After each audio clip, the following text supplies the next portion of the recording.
It's the Poker News Podcast. Ladies and gentlemen, Chad Holloway here for episode 912 of the Poker News Podcast, doing things a little bit different because I am in Cyprus. And truth be told, I tried to call in to the studio, do it with Connor Richards and Mike Holtz, but the internet at the hotel here was not going to let that happen. And I thought, shit, we're going to have to miss a week, but I also didn't want that to happen. So I'm calling an audible, and it's going to be me sitting down one-on-one with Will Kassouf. That's right, the man who is so polarizing at this year's World Series of Poker. He's here. He's agreed to sit down with me, and we're going to chat about the summer, about a big hand that he played here at the WPT Cyprus Championship, and more. And also, I sat down with WPT commentator Tony Dunst. He's a Wisconsin boy. He's here in Cyprus. And I thought, you know what? Let me get Kassouf. Let me get Tony Dunst. And that would make a fine episode of the Poker News Podcast. So check it out. Will Kassouf, I'm here with you at the WPT Cyprus Championship. Haven't seen you since the World Series of Poker, which is, I know, when a lot of other people saw you last. I got to say, you've been a lot quieter here. You've been playing and I haven't heard you at all. I've been making a bit of noise on the table. I mean, like, respect to the rules, obviously, you can't talk on multi-way pots. So when it has been multi-way, I've kept the talking and the banter to a limit. Not talking about hands, obviously. Right. But when it's multi-way, I can't say anything, influence action, etc. So I'm respecting the rules and respecting Matt Savage here. And we had a lengthy discussion, actually, 2-hour conversation, believe it or not. He put a tweet out saying he had 90-minute dinner with Martin Kabrhel. He had a 2-hour dinner with me, sitting down and talking. So there's a fruitful, constructive, fun conversation. We talked about a few things, things about poker, like kind of rules and stuff like that, and then things. But does it stem from the World Series of Poker? Kind of like your actions and reputation from the WSOP? Like, they're like, all right, let's address this moving forward? That was kind of like discussed, I think, more to the point, my bust out hand and how I reacted and how I think you have to look at the context. And if in isolation, when you see that, which is the point I was just making to Matt now and at the time, if you look at that clip in isolation, it looks bad from my part, like, I had a bad beat, 3-bet jam with sevens, called by king 5, it turns a king, a 3-out, and I'm out. And then I'm like name calling and berating players, which I've never done in my life. Always tap the table, GG, good luck guys, whether I've had a bad beat or not. So I've never reacted like that in my life, which is one of the rare situations in my life where it's raw emotion coming out. It's more a culmination of how I was treated over the course of day 6 and day 7, the last 48 hours, not just by all the players, like ganging up on me, calling the clock on me after 15, 20 seconds every single hand, like clock, floor, and actively like ganging up against me to try and effectively shut me down, wouldn't let me talk. They knew if I opened my mouth, I'd get into their heads, so they tried to like pin me down and not let me play my game, even though I respect them to play theirs. And I felt as if bullied in a way, but I had thick enough skin, mentally strong enough to deal with it. But so from the players, I can understand, because we're all playing for that $10 million, so they're going to fight, do everything they can to stop me playing my game. I have to continue to do what I can to play my game.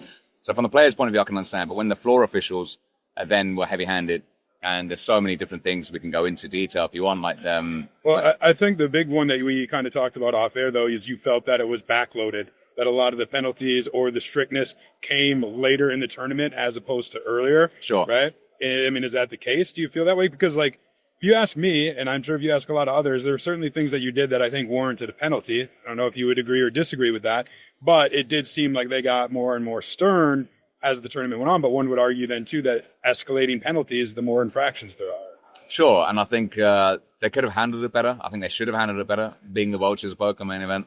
I think definitely the officials overall, without naming any names, but literally from the lowest to the highest at the top, they could have handled it a lot better than they actually did. I think they were heavy-handed at the end. They were too strict, too late. In my opinion, I think a lot of other players have said that, other TDs that I know of have given their impression, and without going into specific details or, saying anything negative against, the officials there. But they definitely could have handled it a lot better. Maybe brought in warnings earlier on, 1-hand penalty, 3-hand penalty, whereas I wasn't given any of those warnings, not 1-hand, not 3-hand. It was instant 1-round penalty on day 7 when I was sitting with 10 big blinds. Then another instant 1-round penalty, and another situation on day 7, which is absolutely ridiculous. And then to put me on a 10-second shot clock from day 6 after dinner break for the rest of the tournament. That's what I was told. And I had to fight hard just to get that taken off at the end of day 6 for the start of day 7. Eventually they agreed, and they said I'll be treated as a new player, start of day 7, given 2 minutes to act on my hand. If someone calls the clock, then I've got 30 seconds to make a decision like everyone else. We got to day 7, and one of the guys on my left announced to the table, "Oh, hey guys, if you want floor to come over, you can call the clock on this guy whenever you want. It doesn't have to be 10 seconds." We hadn't even played a hand on day 7. He's sending the precedent. This is how it's going to be from the start.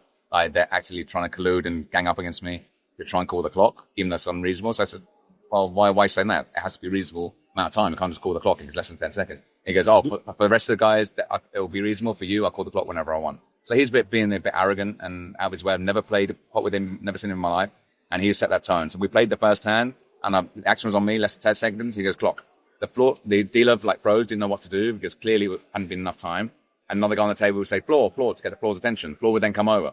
And then the floor would then say, "Who's the action?" "Oh, Kassouf, yeah, you got 10 seconds. 9, 8. What? Hang on a minute. First, you haven't even asked the dealer if it's been a reasonable amount of time because she'd clearly say it hasn't been a reasonable amount of time. And second, even if it had been reasonable, I got 30 seconds. Why am I on a 10-second countdown straight away?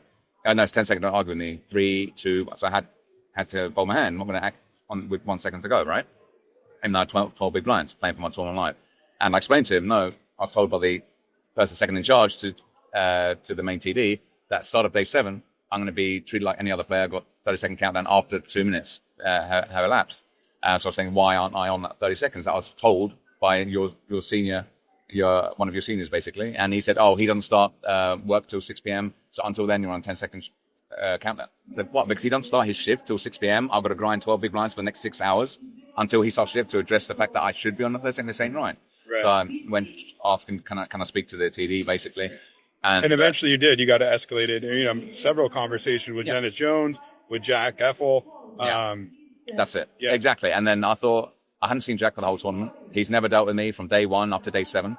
And I was unhappy with the fact that I was given a instant one round penalty without giving any warning. No warning, no one hand, no 3 hand. And I thought it was unfair. I felt discriminated, singled out, especially the guy who was sitting in seed 1, had physically threatened me. He said, "I'm going to cut your tongue out. If you don't talk, cut your tongue out." And I heard it. The players next to me heard it. But because they're all colluding together against me, when the floor come over and asked, "Oh, did anyone hear him say that?" "Oh, no, I heard him say something about, cut your nails, but I didn't hear the cut the tongue part." They conveniently heard half the sentence, but not the other half, even though he said it in the same sentence, that cut my tongue. So when he asked the rest of the table, "Did anyone hear that?" They all looked at each other like, "No, I didn't hear it." They blatantly knew because they're sitting right next to me as well. But do you expect, because you know that your antics get under people's skin, you can't, do you expect them to come to your defense all of a sudden? I expect them to be open and honest. If they heard a player say something, then yeah. Why is he not getting reprimanded or given even a warning or 1 hand or 3 hand penalty? Why am I getting a 1 round penalty? Sure. But after this guy has called the clock on me after 10, 15 seconds, 4 hands in a row. And I said, "Why are you acting like a prick?" That's what I said. "You acting like a prick." That's all I said. But because the floor had heard me say the word prick, 1 round, instant 1 round. But how is that 1 round? Because I said he's acting like a prick. Well, he's called the clock on me after 10, 15 seconds, 4 hands in a row, start of day 7. That I'm entitled to think I'm just giving my opinion. That's it. I could have called him a lot worse. Yeah. I still got 1 round penalty. What about the guy who physically threatened me and he didn't get a warning or 1 hand? Or even a 1 round penalty. Sure. So why am I getting singled out, discriminated against? If someone else has called someone else a prick, they'd be given a warning or 1 hand penalty. Never a whole round. Hence why I asked Jack Effel. Let me ask a question. Are you able to turn it off? Are you aware that, you're going on and on with these players and getting under their skin and that you're even irking the tournament staff? Let me ask a question that I know a lot of people were asking while they were watching you on the broadcast and a pointed discussion even after. Were you in your right mind? Was there a mental health episode? Was there any substances, that sort of thing? I saw those questions and it makes me laugh. Even though it's a serious issue, you shouldn't laugh about it. People say, was I on drugs? He mentally ill. He needs some help. I made a joke, I think, early on from day 5 or day 6 onwards, something like, because I'm playing every hand. My VPIP was 90%. And I was playing every hand. I was playing more against recreational players rather than pros up until day 6. I was on the feature table. PokerGo put me on the feature table from day 2 to day 7. Every single day I was on it. And I use that to my advantage. I'm used to the spotlight. I'm used to the cameras. And they're not. And I think people naturally play more cagey. They play slower. They play more timid. They play more passive. They're going to check call rather than 3-bet or 4-bet or check raise shove, whatever, with the whole world watching them, the whole family watching them. I gotcha. But bring us back to you, the state of mind. And the state of mind. Was there there's no drugs whatsoever.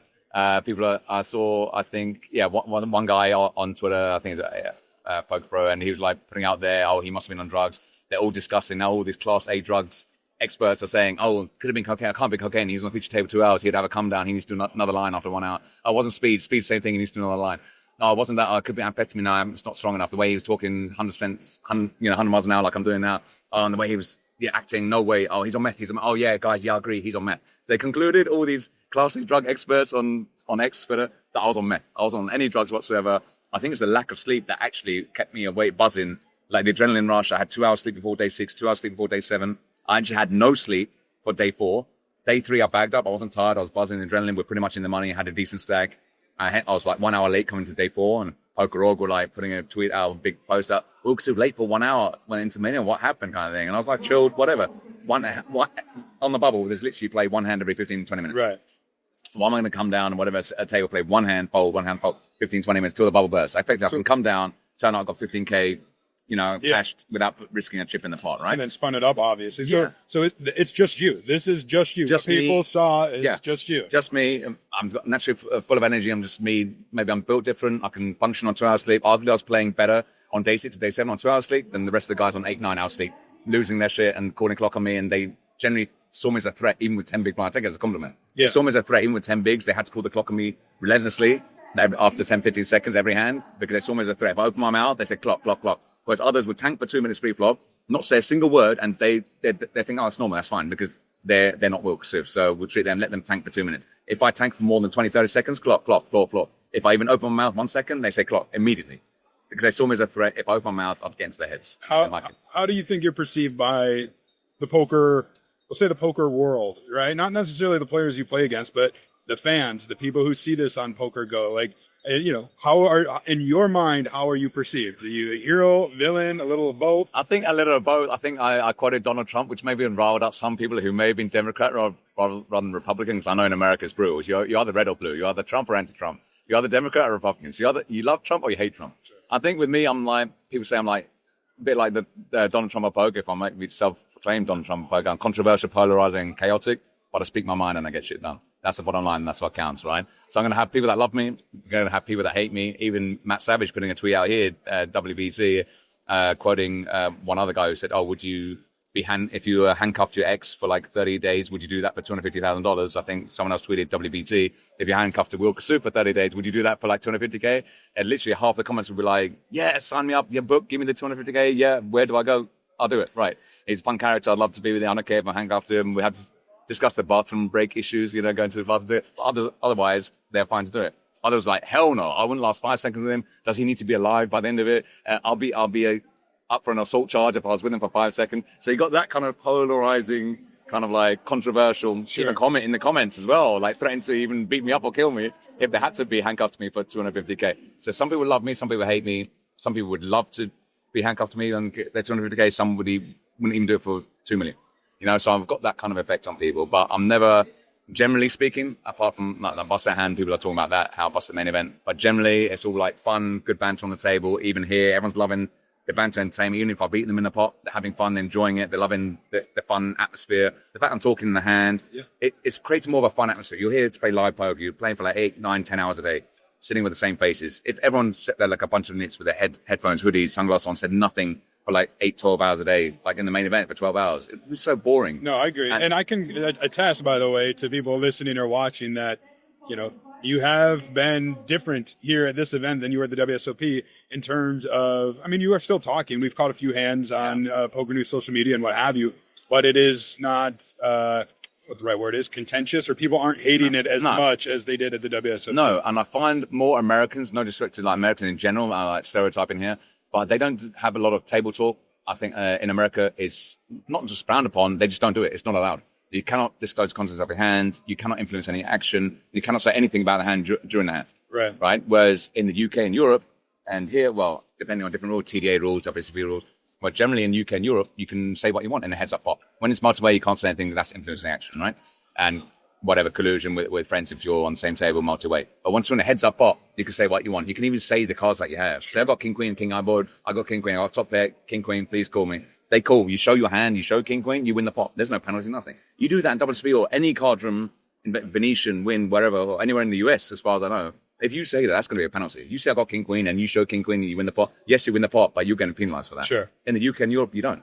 And I'm thinking, why they're all so different in the US compared to UK and Europe? Why can you do that in most places in Europe, but you can't in the US? TDA rules and all that and what have you. But that's the whole point of poker, the psychology of the game. And it's a big part of my game. If I want to tell the truth about my hand and tell you I have king, queen, It's up to you if you want to believe me or not. Yeah. I'm telling you the truth. I'm giving you free information. Why wouldn't you want me to tell you? I agree. I think so. I think if you poll others and you ask me, I do think that more speech play should be allowed. Yeah. And it shouldn't be as buttoned up as it has been, especially, because there is an aspect of the psychology that is missing when you can't talk. So I think most people would agree with that.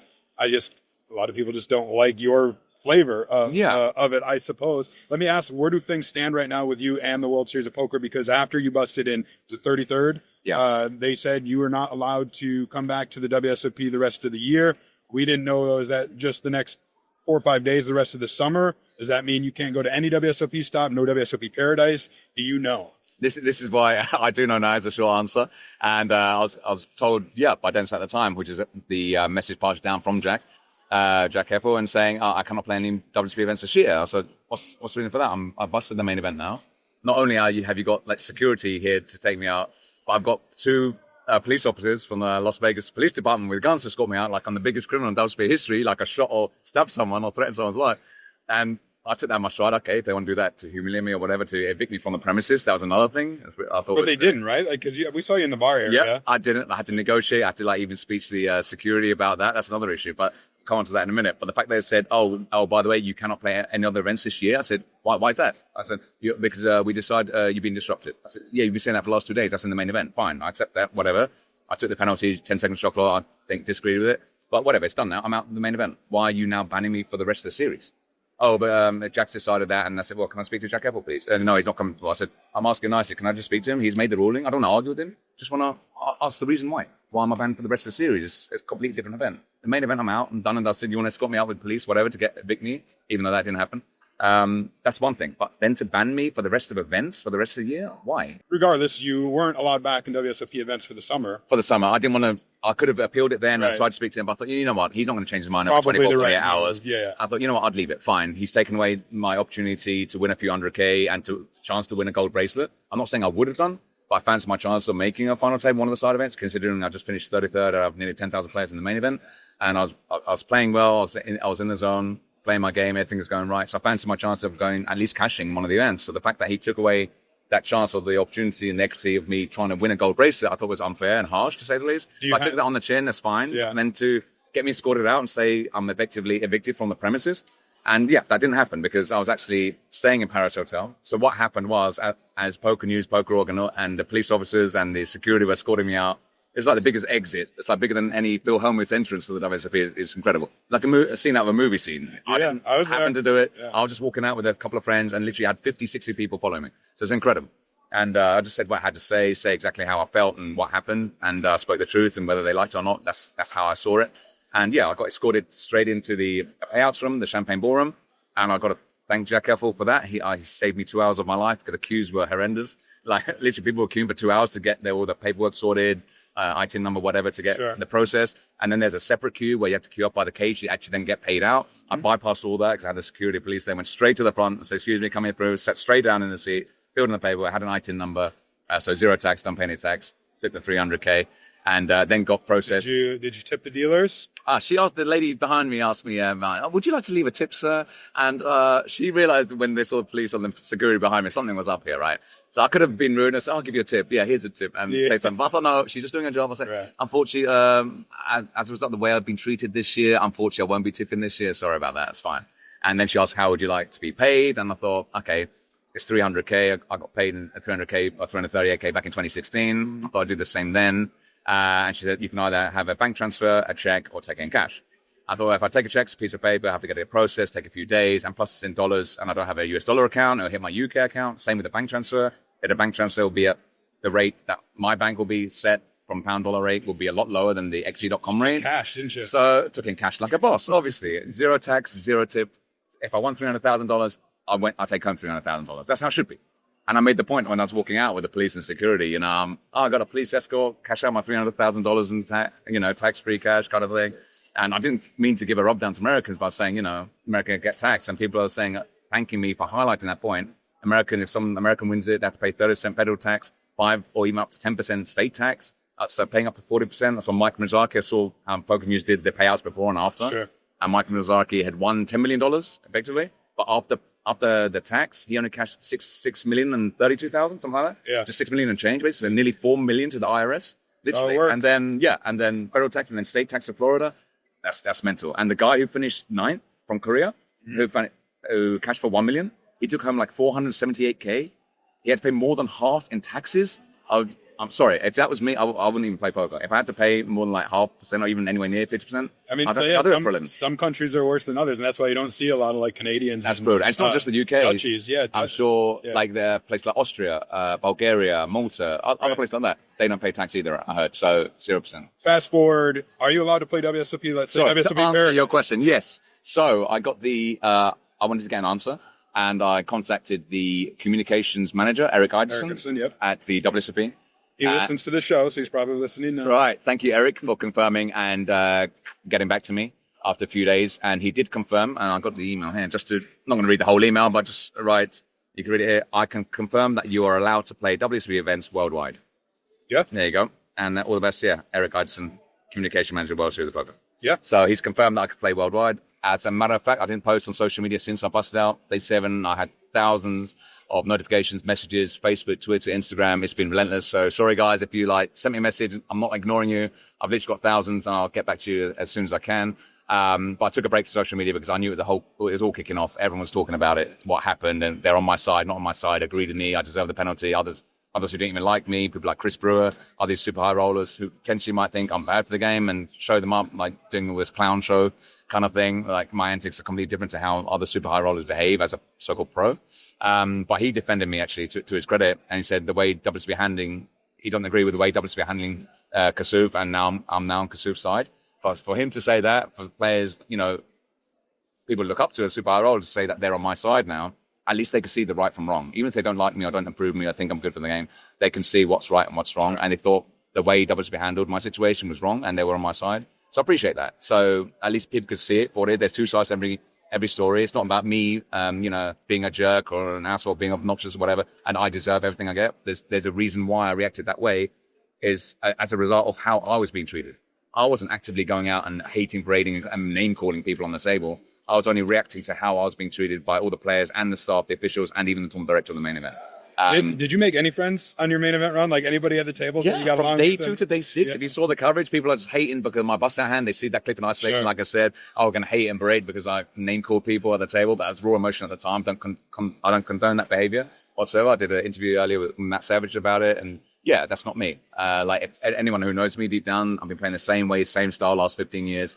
Just having fun, having banter on the table, everyone's enjoying the banter and speech play. For the most part, not everyone does. Some people get wound up by it and go on tilt, even had their headphones on, and they're saying, shut the F up, just play. I said, you've got headphones on, well, what's the problem? I said, I can still hear you. It's the people who were wearing the headphones that still go on tilt. I'm talking at them, even though they're wearing headphones. I just think that's just ironic and funny, but it is what it is. So for the most part, people enjoy the banter and entertainment. I think I got a bad reputation for the whole tanking issue. I just want to clarify that out, because when you, in the natural, traditional sense, when people tank, they're literally just staring at their card, look at their card and just staring either on the table against their opponent, or just not acting for 3 minutes and not saying a word for 2-3 minutes. That's my definition of tanking. You're in the tank, you're thinking. I've never done that and hold up to just tanking 2-3 minutes without saying a word. I think what their issue was me talking while I'm acting, and before I'm betting or after I'm betting, I'm still talking, engaging my opponent, even if it's heads up.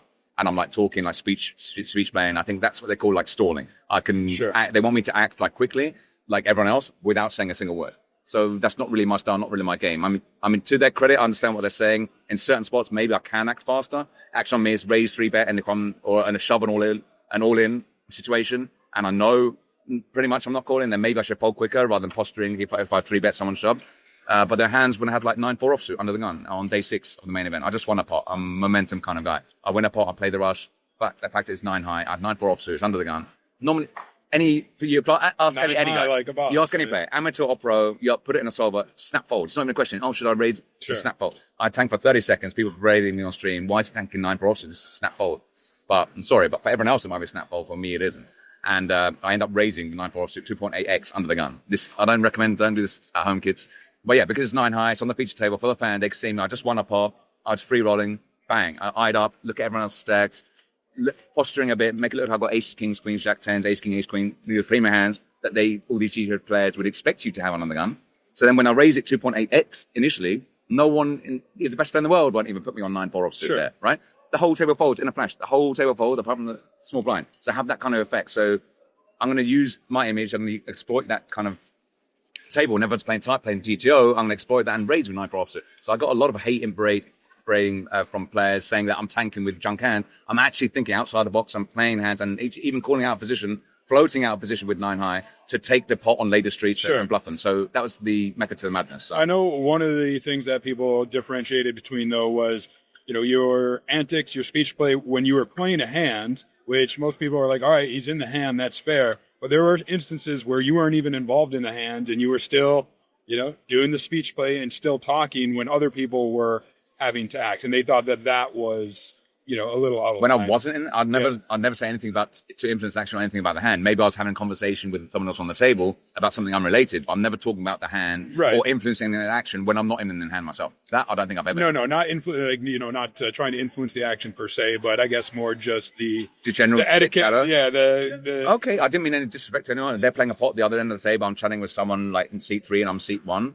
I thought that was fine. Okay, maybe if they want me to completely shut up, not say anything during the hand, I respect that. If someone asked me that, no one asked me to be quiet during the hand. If they had, then I would have been. Yeah. But I wasn't needling anyone. I wasn't doing any speech play. I wasn't trying to influence the action. I wasn't talking about the hand that was going on in progress. So if that's what people are saying, I'm just going to defend myself. And I was having a conversation, being social that I am. Mm-hmm. I'm not just going to shut up, like throughout the tour and only speak it while the dealer's shuffling the cards. So I've seen you have conversations before where it is with somebody who's there. They're not necessarily engaging you back because you will talk and talk and talk. If I'm in a hand with them, you mean? Oh, yeah, well, just in that too, or even just like, with people here, or, in a tournament area per se. Right. But like, do you ever think sometimes like you're talking to somebody that doesn't want to necessarily be talking to you or back? I mean, I obviously want to talk to you. We're sitting here together. Yeah. But you know what I mean? But like even you could be having a conversation with the one seat and they're not engaging with you, but you're still going on. And then the table gets upset about something like that. Okay, but even if they're not engaging with me, or even if they're not responding directly to any of the questions, do you want me to call? Do you want me to raise? What do you want me to do? Asking these kind of like open questions, see what they're going to answer, like yes or no answers. Do you want me to raise? Yes or no question. Even if they don't physically respond to me, I can see if they look uncomfortable. Do they want me to call? Do they look at ease? Do they look like bothered what I'm saying? Do they want me to rage? Do they want me to call? I can see it from the body language just by asking them a question. Even if they don't physically respond, look, you can say from their body language, or if they made a bet and I'm questioning them. Usually a classic tell from live poker that you can't do online, you can tell from the pulse in someone's neck. And it's racing generally, not always, but generally, if their heart is beating a lot faster, you see the pulse, they're generally kind of like bluffing. Why is their heart beating so fast in this spot when it wasn't? In the previous hand they played or on the previous street. Why now is it on the river? They're pulse racing. They made a big bet on the river. It looks like, unless it's totally amateur, they're a bit like nervous or whatever. They're sitting there, the stone cold nuts. So it could be a false read. But generally, you can pick up on information like that. So when I'm badgering them with questions now, I'm facing a big bet on the river. This is where it's crucial now. All the cards are out. There's no more bluffing or making moves. Either I had the best hand or he does. Or either he has or I have it, right? So I did that whole, the spiel. If I've got it, you don't have it. If you have it, I don't have it. If you have it and I have it, then it's a cooler, right? So just having to engage, having banter and making it fun and entertaining. But at the same time, I'm trying to get a read of my opponent. Even if they don't physically say anything back to me, I can see from their body language how they're reacting. Do they look nervous? Do they look comfortable? Do they want me to call? So just by constantly even asking them questions, even though they don't physically respond, I'm still seeing how they react towards what I'm saying. Well, actually, let me ask a question before I forget, harkening back to the WSOP. Because we know that you have permission now. Yeah. Do you have plans to play the World Series of Poker Paradise? Plans, or have I played plans? I've just come, actually, which people don't know about because I've not posted anything since I busted on WSP, state of social media. I've just come from WSP circuit in Bratislava. So I played there. I cleared it with WSP that I was able to play there with Eric Gudson. Obviously, he gave me the all clears, hence why I traveled there. I wasn't going to travel there and hope and pray they let me in. Right. So obviously, I clarified there. I even contacted the casino to make sure they're fine with me. Oh, no problem. You're welcome here. Yeah, we love you. We watch your WSP. So from a management point of view or casino point of view, they're the licensees. So they could technically say, no, we don't want you here. No, they're all welcome. WSP were happy for me to play. So I went to Bratislava. So I was there only for a few days. Just went for the main event. Didn't play for all the small ones like 250 or 350 euro. I played for the 1500. Euro main event. Didn't go to plan, busted before the money, got in with a set of queens. The guy had a flush draw and got down the river. No bad beat sword, but yeah, just to give a thing. But yeah, it's a fun trip. Brand new casino. Here's a free plug for Card Casino Bratislava. There you go. Look forward to the free dinner next time. Thanks. And they treated me like VIP. I literally had a VIP wristband, usually for the big casino players, gambling like hundreds of thousands in the casino. They give you free drinks in the free food in the a la carte restaurant. Right. unlimited. They only give that to VIP players. Unlimited food down here too. I was going to plug this. I'll get to Okay. Chamada Prestige. Don't worry about that, how great it is here. But in terms of the WSOP circuit, at least there was like a free buffet in the restaurant, but it's limited. But it's still good. It's still free food, so don't get me wrong. But it's just once per day. Every per 24 hours, you scan your card, you go into the buffet area once a day. Sounds great, but I don't care about the buffet. Yeah. I want to know WSOP Paradise. But you mentioned the buffet here, Chad, so yeah, you're not comparing the two, right? Okay, you're thinking about your stomach, buddy. But all good. WSOP, they let me play there, and it's fine. Andy Tillman was the tournament director. I've known him for years. Great guy. He knows how to tournament direct, and he listens to the players. He understands their needs and their concerns. He addresses them effectively. Really nice guy on and off the table. He does his job professionally. And he's a nice guy, had a drink with me off the table. He's cool. They were fine playing with me there. So I played at the WSOP circuit event literally like 3 weeks after I technically got banned for the rest of the year from the WSOP. I was allowed to play WSOP circuit, and I got the email confirmation I could play WSOP events worldwide. So I don't have an issue. Then spoke to Matt Savage, WPT. They don't have any problem with me playing here. Hence why I'm allowed to play WPT events around the world. No problem with the casino here. On the contrary, they more than welcomed me here. They said lots of people love me here in Turkey and Cyprus. So please come over. You'll be a welcome guest here. We'll treat you well. So they looked after me here as well. So, I'm free to play pretty much everywhere. So, all the hoo-ha about he's banned for a year, he's banned from other card rooms, is like not true. So, literally, I could play WSOP events. I was there last week in Bratislava, and I came straight from Vienna straight to Cyprus, Larnaca. So, you're allowed at WSOP events, you're allowed at WPT events. December is a big month for both. You got WSOP Paradise, WPT World Championship in Vegas. Do you have plans, or do you think you'll end up at one or the other? Maybe both? I don't know. I mean, I don't even know what I'm doing in like 3-4 days' time after this trip. So I'll see how it goes. I've just done WSBC Bratislava. I'm now here at WPT Cyprus. I'll see how I do at the end of this trip. And consider it's all in US dollars. I think I'm playing more tournaments which are in US dollars. So I was thinking I could do two things. I can go east or I can go west, obviously. Now that I'm in Cyprus, we're still technically in Europe, but we're still near the Middle East. Like next door is Lebanon if you go east, the nearest country. So I could potentially go to Jeju, South Korea for the Triton 1 events. It's a new thing, like PokerStars Live do their like 1K or 1500 or 1650 PokerStars Open events, the Cup, and then they have the 5K EPT main. I think Triton 1, I think it's the first one they're doing. They got a 2K, a 3K multi-flight one, then an 8K main event. I've never seen a Triton 8K main event. So I could play that, and then there's a 20K high roller and a 10K satellite to the 100K super high roller main event. So I could do that. It's a long way to go for a bad beat, as I like to say. But if I win the decent amount of cash dollars here, I can use this as my satellite, or I can just go anywhere. I just got 300K in cash and just go to Jeju, which I've never been to, play a Triton event, and get on the live stream there, and be a bit different from the live stream they've had in the past Triton, right? So I hope Luca's maybe listened to this, and I wonder if Luca will be happy with me playing the Triton events. It'll be something different.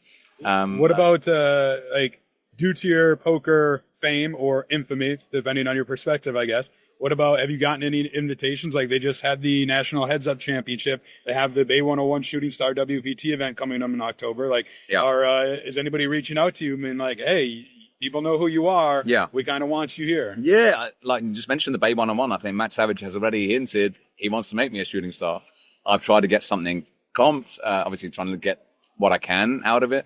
Because I've got to travel all from London to California just to play this event, and they're saying they can't give me more than what they're giving Phil Hellmuth, which is like a $500 appearance fee. So instead of paying a $5,300 buy-in for the main event, effectively $4,800, so I get $500 knocked off for each time. If I do one bet on day 1A and then another bet on day 1B, apparently if you re-enter the same flight, you're not a shooting star, so I don't get the discount. So effectively, if I was going to do two bets, I have to do one on 1A and then one on 1B to be a shooting star and to get the $500 discount. Sure. But I still have to pay for my own buy-in, my own flights, my own hotel, my own expenses, and I have every Tom, Dick, and Harry gunning for me, trying to bust me to get the I Busted Will Kassouf t-shirt at the end of it. So what advantage do I have? It'll probably be the lowest, like, minus EV tournament for me to play all year, with everyone trying to gunning for me, and I get no benefit other than the publicity of going. So I've got to weigh that up because it's heavily against me in terms of, like, EV-wise and whether it's worth my while traveling from London to California to play it. But from a publicity point of view, that's going to get a few people riled up. I've seen some comments already. No, he shouldn't be as soon as he's bad for the game. We've seen how he's like WSB berating players, even though that's a one-off. They see it. I'm bad for the game. And others are like, yeah, it'll be great. I think I saw a tweet from Brandon Cantu recently. I don't even know the guy, but I know he's like Poker Pro, and he's mentioned Will Kassouf is a shooting star. 100% I'm going to be there. And then someone else wrote, if Kassouf is there, it's going to be the biggest shooting star event in history, kind of thing. So you got that kind of like polarizing, a controversial aspect about me, and I like that. I don't mind, I don't want everyone kissing my ass saying I'm the greatest, I'm the GOAT, I'm the best. I don't mind having the haters, because like I said in other podcasts, it gives me the drive, the ambition, the perseverance, determination to be even more and more successful more haters that I have, that I can do what I do and be successful at it and get more final tables and win more trophies doing what I do. That's what's going to get them the most. It's like in wrestling terms, if you're a heel, you can certainly take the heat. Yeah, that's right? it. That's you it. Can. I got to give you credit there. Yeah, so like Daniel Negreanu once said in his podcast, the thing is Will Kassouf is whether you like him or you dislike him, you talk about him, so he stays relevant. And staying relevant in poker is one of the hardest things to do long term, which is true. Yeah. The likes of late Doyle Brunson, Johnny Chan, Phil Ivey, Phil Helmuth, Mike Mattersow. You mention these names, and then Scotty Wynn. And you mention these names, they might not have won anything big recently, but the fact that you mention them, they stay relevant year after year after year. They're a household name. They're an icon. Scotty Wynn, like, your car's going to be all over, baby. He'll be remembered for that line. I'll be remembered in 10, 20 years now, the 9 high like a boss guy. What was the one you want to be? You had a new one before we came up here. You were telling Matt Savage. Well, if you got it, you got it. If you got it, you got it. You got it. It's a cool one. The one I say, if I have it, you don't have it. You have it, I don't have it. If I have it and you have it, it's a cool. It's stating the obvious, but you say it in a fun kind of way. Yeah. And you're doing it while playing and while betting. It creates an extra kind of like confusion during the hand. And just the extra fun factor, that's what poker should be. And poker needs more personalities, characters in the game. I'm not saying everyone should be so extreme like me or say Martin Kabrhel, for example. I was going to actually, let's get to that because that was going to be my next question for real. Martin was the other big kind of star, if you will, that was talked about this summer during the WSOP and came along a little bit before you this summer in terms of his antics, right? And then you made your run. Like, how do you view Martin Kabrhel? I'm assuming you're a fan of what he does because it's similar in the same vein as what you do. I think there is some differences, but what's your take on Martin Kabrhel? Yeah, I like what he brings. I think his two main catchphrases were like "not like that" and "Casino Royale" when he splits the two guys like James Bond style. I think that's fun. Why not? He's used something that he's seen on TV. Casino Royale does it with his Czech accent as well, which adds a different dilemma to it. I think a lot of Americans were tilted with the accent part, but in terms of the accent, what he does as a speech player, I think that's fine. It's like slightly different to what I do. But at least he's a character and he's a personality in the game. And poker needs more characters and personalities, regardless of whether you like certain aspects or certain antics or certain things they like about him or don't like about him. The fact that he's talking, he's out there, and the fact that people are talking about him, whether you like him or not, he's staying relevant, he's current. And the same thing applies to me, whether people like me or dislike me, they talk about me. And it's something refreshing, something different to the game. It's been so boring in the last few years. Bunch of robots sitting there, GTO wizard, chart solvers. Even last year, like the last year's winner, Jonathan Tomeo. I don't know the guy, got nothing against him. He won the World Championship, fair play, he's the world champion. But it had a bit of like asterisks against him, a bit of a cloud above his head saying, he won it, but he used real time. He had the laptops on the rail. And buddies on the rail, he's in between hands. He's going to his friends and buddies on the rail with a laptop, GTO wizard charts, whatever solver they're using. Like in game while they're playing, real time, that shouldn't be allowed. And it ruins the kind of game, and poker should be, if I'm going to be old school, I play like old school. I've never used GTO Wizard, never looked at any charts, never looked at any solvers, never used a solver in my life. Don't know what one looks like. Never watched any training videos, never read any poker books. I don't even study the game. At least I just turn up, rock up. I have 100% of myself, regardless of what the haters say. He's got 10%, so I try and belittle me. I put my money where my mouth is. I buy in 100%. I win my own money. I have 100% of my own action. I don't even sell action. And just like, if I lose, it's my money. I lose. But if I'm going to put in the hard graft, play 7 days in the main event and win $300,000 tax-free, I'm taking home $300,000 tax-free for myself. Sure. I've done the hard work. Why should I pay X amount, 50%, whatever, to Tom, Dick, and Harry back home, scratching their balls, so to speak? Excuse my French. And why should I pay them X amount where they're, good luck, well, you could do it, keep going, day 6, day 7, and they've done nothing. Apart from support me as friends, why am I going to do all the hard work and get all the penalties and get all the, everything all he did and everyone against me and have to fight for my tournament life and argue about every decision? Why should I then have to give out 50% of my winnings when I'm the one physically there being subject to all the kind of like abuse and all the treatment I got and give away half my winnings? So if I win 300K, I take home 300K. I've only got a few minutes left. And I know we could go on for hours, literally, but I told you we got a time limit. Let's talk before we do about this great venue, Chamada here in Cyprus. My first time here. Have you been to Cyprus before? Have you been here before? I've not. No, it's my first time playing poker in Cyprus. I think I came years ago. Ex-girlfriend went to INAPA clubbing and that, but I never played poker in Cyprus. So it's my first time playing poker. First time in the northern part, on the Turkish side. Great venue, fantastic. I don't know if they could see behind us. First time up here on the balcony as well. But great poker room. The screens around, the balcony, the lighting, everything about it. The setup, the players. Talk about the players. There's one hand of poker, you'll see it. If you haven't seen it, you've got to watch it. When I got done by 8 deuce offsuit, all in on the turn, he called off his whole stack, 8 deuce offsuit. I'll have my editor show that hand right here. Right, 10,300.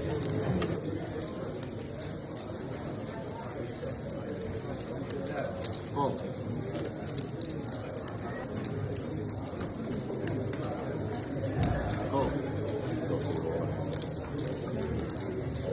I wanna say to you, please call. I can call now. If you call, I should call.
Go ahead. One time or two times? One time. Big hand, look, big hand. One time. Okay, 8 deuce. Okay. Deuce, 7, queen. Anything. Oh my day, what the fuck? What the actual fuck? Oh my day. What the fuck? How do I lose this hand? I'm not bluffing with the best hand the whole way. 8 deuce. So I'm losing 8 deuce. I'm making a play. I'm not folding. I think it's got a king, no spade. I put on a king, no spade. Wow. If don't make you win. You win with the I don't need to win. Queen high, which queen high is good. 10,000. I thought you already had the pair at least. Yeah, can you show me? Yeah, 10. Can you see my hand? Oh, cool, nice. Wow. Yeah, so I'm PokerNews anyway. Well, I was bluffing the best hand, I can't believe it. 8 deuce off. A big 3 bet. Yeah, hilarious. It's like from start to finish. I shouldn't have been in hand in the first place with Queen 4 suited under the gun. But I was making a play, the PokerNews guy was there, like filming it. So I thought, okay, do something and try and show Queen high like a boss was my intention. So you do play it up for the cameras a little bit. A little bit, and even today, playing, and I bluffed the pot on the river, barreled flop, turn, and river with ace high. Literally no pair, no draw, ace, 2 hearts, and there's only one heart on the board, so no pair, no draw, and I bluffed him on the river, literally pot size bet, and for most of my stack, like 90% of my chips, with absolute air, and he folded, and I showed it for the camera. So I think that when I had the ace, 2 hearts. So yeah, in a way, I use the camera crew as a prop. Just like I did in Vegas back in 2016 with the 9 high like a boss hand. Oh, you don't want to bust out now. The whole camera crew, the whole world watching now. So you've got the added element that they're being filmed. There's been video recorded. You don't do anything stupid. The whole world's going to see this. Same thing happened in 2016 when I bluffed the 9 high and Stacey Madsen folded the queens. She didn't want to make a mistake. And I later found out she runs a WSOP dealer academy, dealer school. So she didn't want to make a mistake on camera. Called off a whole stack with 1 pair, even though she could think I'm bluffing. But I knew she had a 1 pair hand. I was putting the maximum pressure on her, representing a much better, stronger hand than 1 pair, like 2 pairs set straight. Yeah, I got you. So on a 10 high board with no flush, it's like, if she thought logically about the hand, then maybe she would have made the right call. But here, I've done the same thing, use the camera crew as my prop. Oh, look, don't do anything stupid now. PokerNews recording this. The whole world's going to see this now. So you get the added element, get into the head psychologically, like, oh shit, I don't want to do anything stupid because I'm going to have to go to showdown. And if I call, I lose this pot, PokerNews is going to see my face and I'm the dummy who paid Will Kassouf off. They'd rather fold. So they folded because it's on camera and obviously show the bluff. If the camera's not there, he probably calls. I probably don't even make them move in the first place. Yeah. He's going to call. No one's going to know about it, apart from the 6 other players on the table. So yeah, using the camera crew to my advantage as a prop, psychologically, that's part of the, psychology of the game. That's part of my antics. And why not? If it's there to be used by anyone and everyone, why can't I say, oh, camera crew's watching, you don't want to do anything stupid? So that worked to my benefit. Will Kassouf, I thank you for joining me on the PokerNews podcast, for sharing your side of things from the WSOP with our audience. I got to say, I have known you for a while.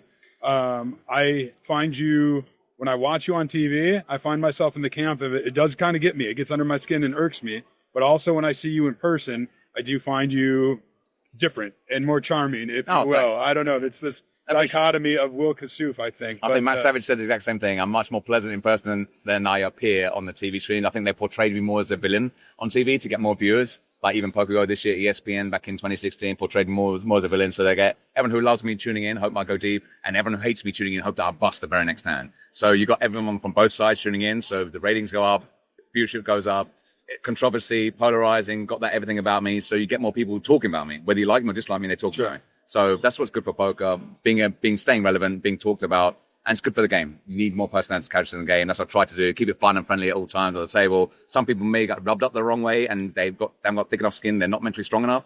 That's down to them, their prerogative. But as long as I'm playing within the rules and getting into their heads and confusing them, getting to call when I got the best hand, getting to call when I'm bluffing, That's the aim of my game. I don't intentionally go out my way to piss people off or be a jerk or an asshole at the table, even though some people might view me like that. And people are quick to judge online, hating, berating me. They've never met me, never seen me in real life, don't know me as a person, but they're quick to judge, oh, he's an asshole, he's a jerk, oh, if I see him, I'm going to punch him in the face kind of thing. But if they get to sit down with me and have a decent conversation like you and I had, even if it's just for a few minutes, they might think, oh, hang on, you're not so bad. And a lot of people came up to me in Vegas. I thought you were a jackass the first time I saw you, but actually you're a really nice guy and real person. My husband loves you. My wife loves you. Can I have a selfie? They don't want to admit. It's like one fun thing in America. They don't want to admit, oh, I love you. I'm a big fan. Can I have a photo? It's always my husband loves you. My wife like, oh, so you don't? You give me $20 if you want the photo then, buddy. So they don't want to admit it, but secretly they do. And yeah, it's good. I've never charged anyone for a photo. But literally every year if I charged $10 for every photo I had, I'd have the 10K buy-in within a week. Seriously.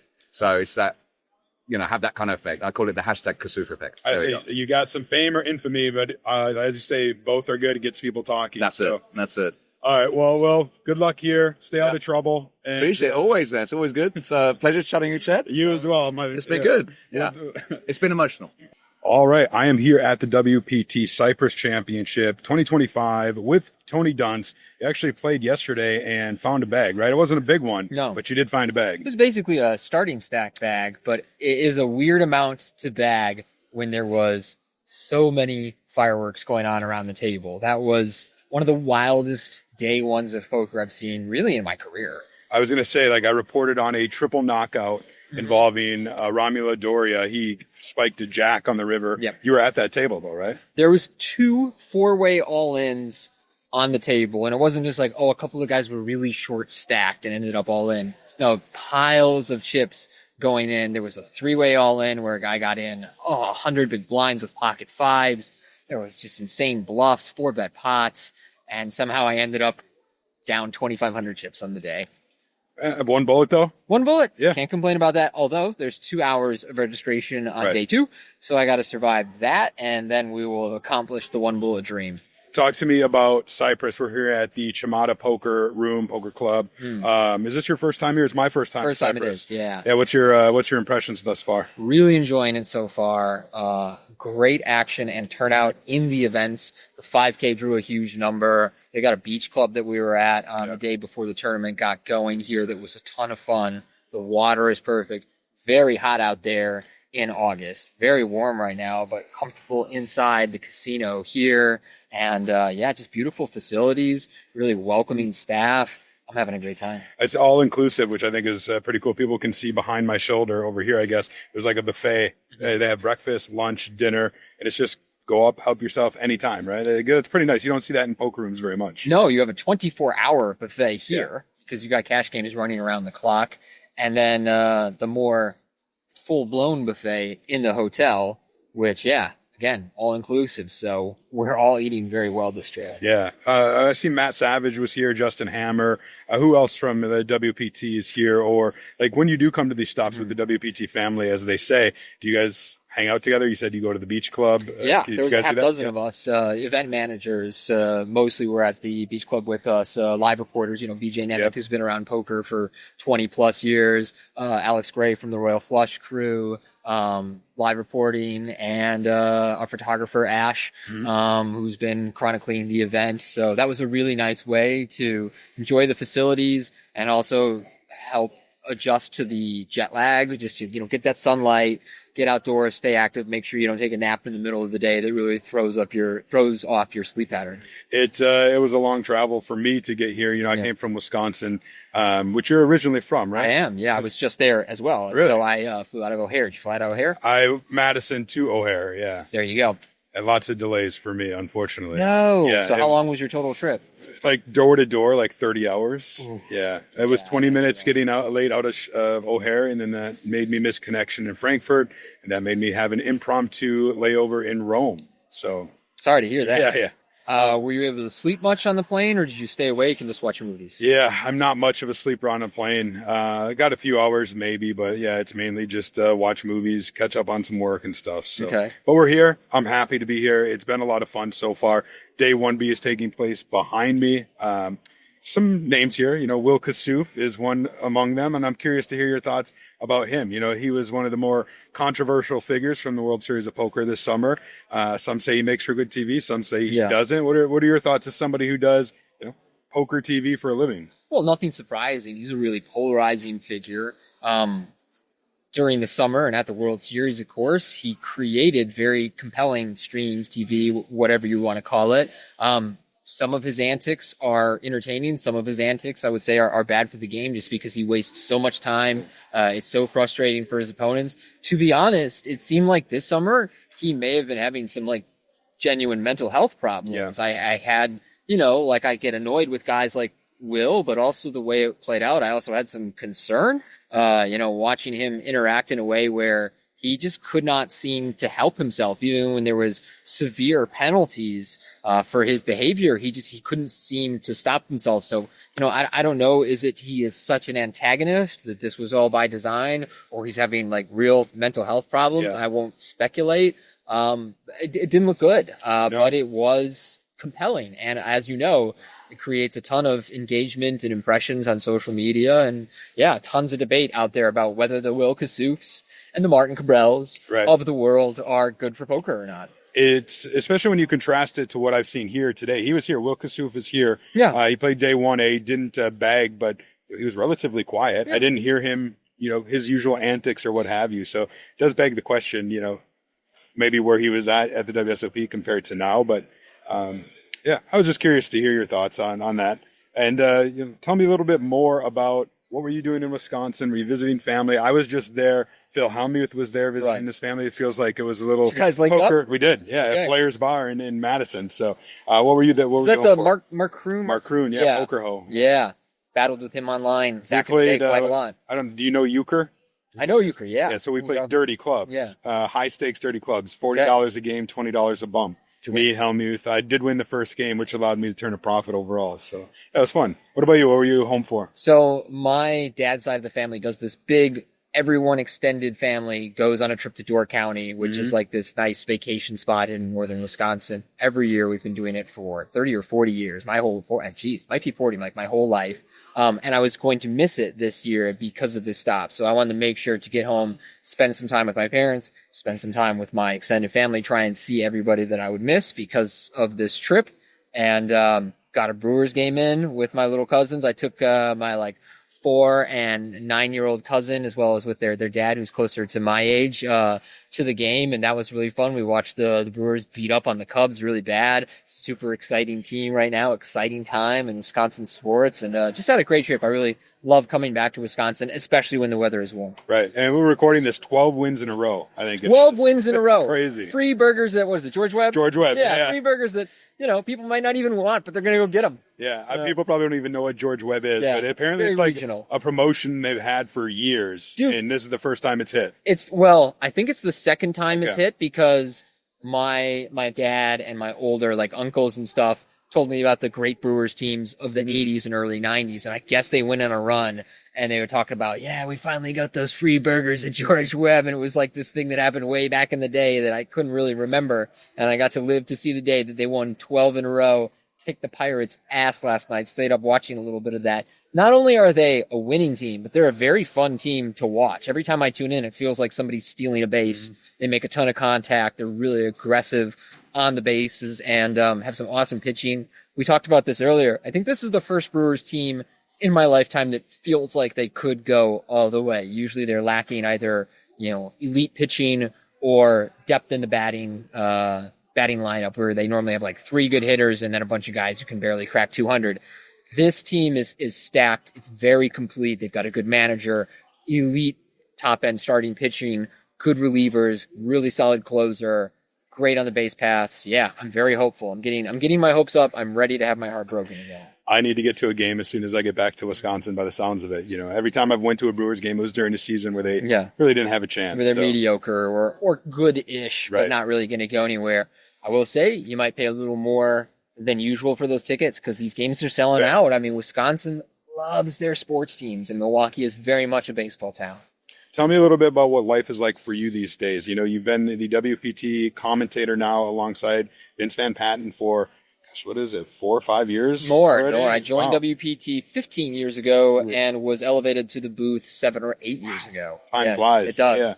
I remember the Raw Deal, which Helmuth now hosts. What's life like? Where are you based out of these days? I'm based out of Las Vegas. Oh, Las Vegas. And I would say the WPT's post-production is split between Las Vegas, where we often film the final tables, and then doing the sound production and the actual commentary in a sound studio in Burbank that I go to about once a month. And then, of course, we have some time on the road, visiting interesting places like this, some domestic stops. Most years I get to make one big international trip with the WPT. Last year it was our stop in Cambodia, which was a very pleasant surprise. Really strong turnout there. Great fields. Got to see Angkor Wat, which if you're ever in Southeast Asia and you like architecture and history is very much worth the trip.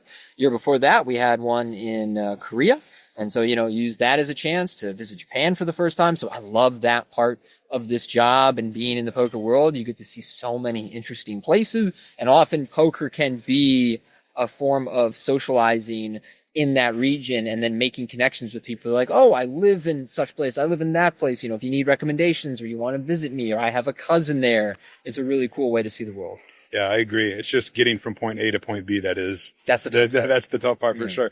What about, if you don't mind me asking, like the personal side of things, right? Yeah. Like I've always known you as like the James Bond of poker, right? You used to always, you still do dress nice, right, especially compared to most in the poker world. But like the debonair bachelor life, like is that still the case, or? I've been in a long-term relationship for the last 4 or 5 years since the pandemic. She's going to join me in Europe. We're going to do EPT Barcelona and then take a trip to a few countries that we have never seen before. So that's great. She's a really good traveler and super supportive of the poker lifestyle.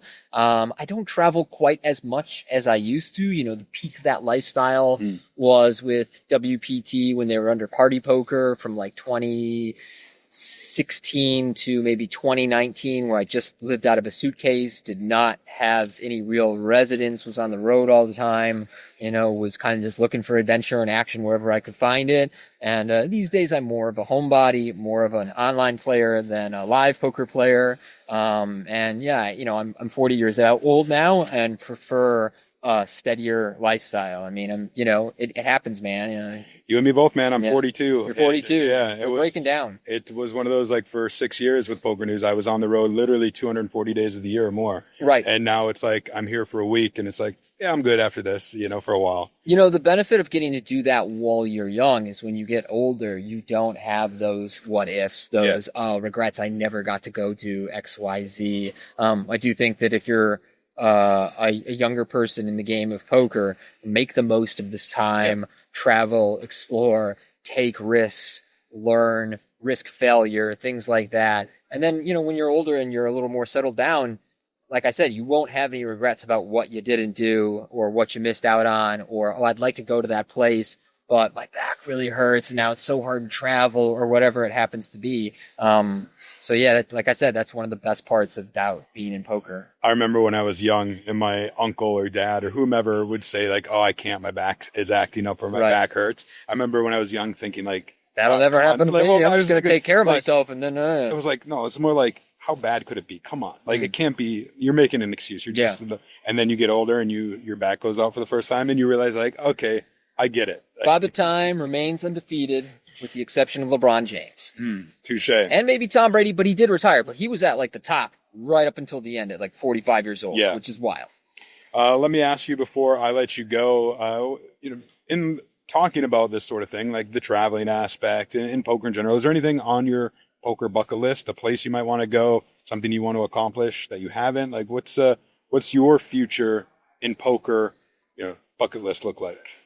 One thing that I would love to do, but will not have a very good chance at, is to win a Triple Crown. I have won a WPT and a World Series bracelet, but getting an EPT and getting the Triple Crown is a very unique accomplishment in poker. I think it's quite a short list, maybe under 20, maybe under 15 people have ever done that one. It's just really tough because unless you're on the road and firing a really high volume of events and run pretty good, it's tough to make that happen. So I will be playing EPT Barcelona this year. I'll get my one shot at it, but I don't realistically think that I will accomplish that. EPTs are very big and very difficult fields, especially as you get deep in them.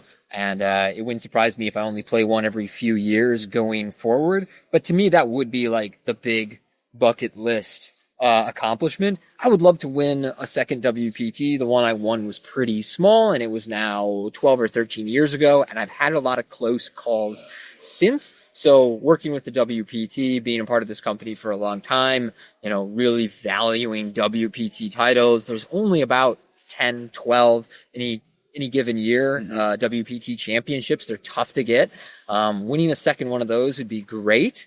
But other than that, I'm generally pretty happy with what I've accomplished in the game and don't feel like there's a lot of, if only I could have. I guess I was runner-up in the Aussie Millions once, and that is a tournament that has a kind of special place in my heart and in my career. And they're coming back, apparently, and I want to say April. Yeah, it was later in not that January time slot, which makes sense, right? Because you got WSOP Paradise, you got WPT World Championship right there. A lot of competition now. But yeah, Aussie Millions, you've been there, I've been there. Yeah. Anybody who's been there knows how great of a stop that was. So my fingers are really crossed that it can get back to that level, if you will. Yeah, I think January was the perfect time to run it because the Australian Open would be going on at the same time. It was peak summer in Melbourne, which is an amazing city around the calendar year, but especially in January, I feel like is maybe the best month to be there.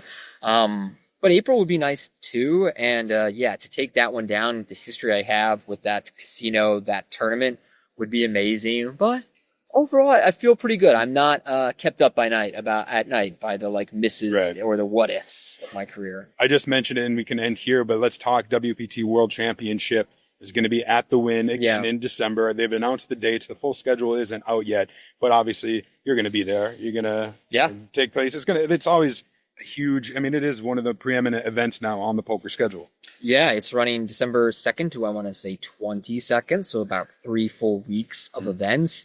Such a beautifully run tournament and series. I mean, Wynn is just top notch. Yeah. It's amazing over there. And I love that we have such a positive response from the players. Often when they say, I'm not really sure about this one, but I'll give it a chance. They come and they're like, I'm coming to this every single year. The fields are massive. Everything runs really smoothly. The quality of experience is very high. I love whenever we run the World Championship and I go on social media and I see the feedback that we get from players. It is overwhelmingly positive. And as you know, poker players can be tough to please at times. And if they have complaints, they're going to let you know about it. And while I'm not saying it's perfect, man, it feels like it's pretty damn close as far as the type of feedback that we get from players. And so I'm very proud of that event and what the WPT and Wynn have created there. Wynn is just a tremendous partner, great place to play poker. And yeah, these days, if I play poker in Las Vegas, oftentimes it is during the World Champs. I play more there than even in more live poker there than in the summer. Well, I'll tell you what, how about we're in Cyprus right now, but come December when we're in Vegas, maybe you can join me and Mike Holtz in studio at Level 9 Studios and we can record another episode at the actual Poker News podcast studio. Yeah, I would love that. I think you guys do great work on your podcast. I've watched some of the episodes, some of the clips. And you guys do a good job of touching on some sensitive subjects or, bringing out some of the problems that plague our industry. And Mike is a guy that I have a lot of respect for. We've battled just extensively online and, we message each other a lot, both words of support and also our concerns with the game or that the players are up against. I mean, unfortunately, a reality of online poker these days is you are battling integrity concerns at times. And Mike, as you know, has been one of the most outspoken voices trying to rectify some of these situations, trying to bring awareness to the problems that we as online players face. And so I really do appreciate your guys' work. Yeah. Much appreciated. You'll be welcome on anytime. Okay. We'll be talking about the Packers playoff hopes. That's true at that time. Yeah. So I'm drinking the Kool-Aid with them too, but not as much as the Brewers right now. I'm actually a Miami Dolphins fan, and sorry to hear that. Yeah, me too. Yeah. I don't know what's going to happen with them. It's kind of a decision year. I think that they would be unwise to fire Mike McDaniel, and yet I think he might be the coach that is most on the hot seat in the NFL right now. And it kind of feels like with Tyreek. Over 30 now, might slow down, and there's a little bit of, not surprisingly, personality issues that pop up with him. Tua with all the concussions, can he stay on the field? I think your defense has some edge rushers who can't stay healthy as well. So like a big kind of decision year for them. And honestly, them being like a 10-11 win team or like a 5 or 6 win team, neither outcome would surprise me. How do you feel? Yeah, I'm not hopeful at all. I mean, let's face it. You and I were both in our early 20s the last time the Dolphins won a playoff game. We might have even been teenagers the last time the Dolphins was that won. Dan Marino around like 2000-ish? Dan Marino, I think the last time the Dolphins won a playoff game was 1998 or 1999. Yeah, but that's neither here nor there. I'll be a Packers fan this year. So welcome to the team. Yeah. I've always been a Packers fan for NFC and go to some games and stuff. But all right, well, I'll let you get back to it. Good luck here on day 2, and we'll see you. Hopefully, a winner's interview, maybe. Otherwise, we'll see you in Vegas. See you in Vegas. All right, man. We'll be back next week with a brand new episode, and until then, we'll keep a seat open for you.